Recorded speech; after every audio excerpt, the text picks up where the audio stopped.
L'info sur AL24 News, bienvenue.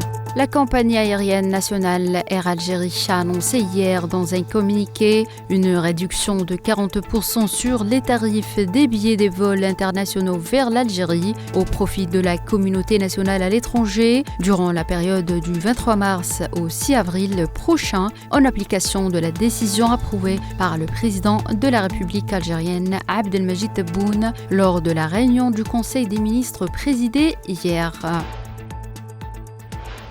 Le chef de l'agence de l'ONU pour les réfugiés palestiniens, Philippe Lazzarini, a affirmé que l'interdiction par les autorités de l'occupation sioniste de l'entrée de l'aide humanitaire dans la bande de Gaza est une punition collective contre la population de l'enclave palestinienne. Moscou et Washington partagent une volonté commune de régler la situation en Ukraine, mais les parties ont encore de nombreux problèmes techniques à résoudre. C'est ce que le porte-parole de la présidence russe Dmitry Peskov a déclaré à TASS lors d'un point de presse en commentant les propositions du dirigeant américain Donald Trump sur la clarté des contours d'un futur accord. L'industriel allemand Siemens a annoncé son intention de supprimer plus de 6000 postes dans le monde pour l'essentiel dans sa division phare de numérisation des usines. La baisse de la demande principalement sur les marchés clés que sont la Chine et l'Allemagne associée à une pression concurrentielle accrue a considérablement réduit les commandes et les revenus dans le secteur de l'automatisation industrielle, a déclaré le groupe dans un communiqué.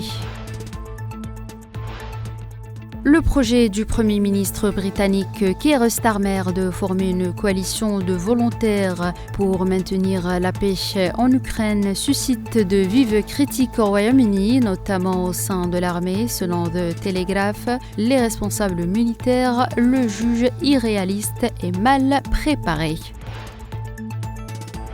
L'Iran ne peut pas négocier directement avec les États-Unis dans les conditions actuelles de pression maximale et sous les restrictions économiques intenses, a déclaré le ministre iranien des Affaires étrangères Abbas Araghchi dans une interview accordée à l'agence de presse iranienne Khabar Online.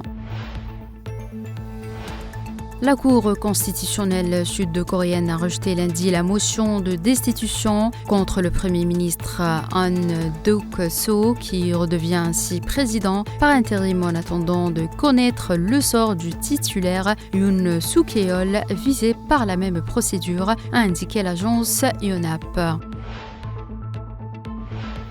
Un avion en provenance du Honduras avec à son bord 199 migrants expulsés des États-Unis est arrivé tôt lundi matin au Venezuela, ont annoncé les autorités, marquant la reprise des vols de rapatriement après un différend sur la politique migratoire de Donald Trump.